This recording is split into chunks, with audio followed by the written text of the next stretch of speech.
తులారాశి. ఈ రాశి వారికి ఈరోజు మధ్యమ స్థాయిగా చెప్పవచ్చును. చేసే పనుల్లోపట కొన్ని ఇబ్బందులు ఎదురవుతాయి. మాట పరంగా తొందరపడకుండా మెల్లగా అవసరం మటుకు మాట్లాడండి. తులారాశి వారికి కొన్ని అవకాశాలు కూడా వచ్చే అవకాశం ఉన్నది. అవి మీ ముందుకు వచ్చినప్పుడు ఆలోచించి పెట్టుబడులు పెట్టండి. తొందరపడి నిర్ణయాలు తీసుకోవద్దు. ఇబ్బందులు కొని తెచ్చుకోవద్దు. ఆరోగ్యపరంగా మీకు కొంత అనుకూలత పెరుగుతూ ఉంటుంది. కుటుంబ సభ్యుల సహాయ సహకారాలు సంపూర్ణంగా లభిస్తాయి.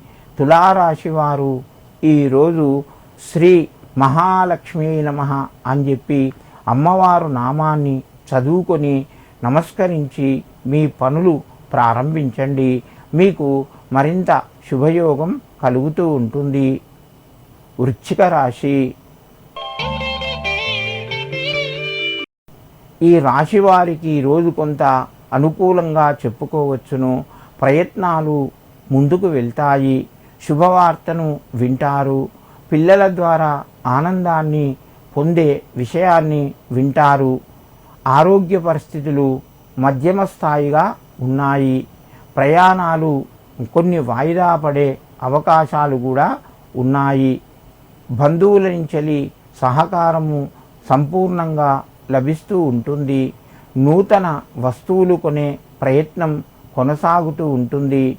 వృశ్చిక రాశివారు ఈరోజు లలితా సహస్రనామాలు వినండి. మీకు మరింత శుభయోగం కలుగుతూ ఉంటుంది. ధనస్సు రాశి. ఈ రాశి వారికి ఈరోజు కొంత అనుకూలత పెరిగే అవకాశాలు ఉన్నాయి. ధనపరంగా కొన్ని ఆశలు మీకు ఫలించే అవకాశాలు ఉన్నాయి. సమయానికి డబ్బు చేతికి వస్తుంది. ముఖ్యమైన నిర్ణయాలు కొన్ని వాయిదా పడే అవకాశాలు ఉన్నాయి. ఆరోగ్యం అనుకూలంగా ఉంది. ఉద్యోగస్తులకు కలిసి వస్తుంది. దైవ కార్యక్రమాల్లోపట పాల్గొంటారు. ధనస్సు రాశివారు ఈరోజు లక్ష్మీ అష్టోత్తర నామాలు చదువుకొని నమస్కరించి వీలైతే ఎర్రటి పుష్పాలు అమ్మవారుకు సమర్పించండి. మీకు మరింత శుభయోగం కలుగుతూ ఉంటుంది.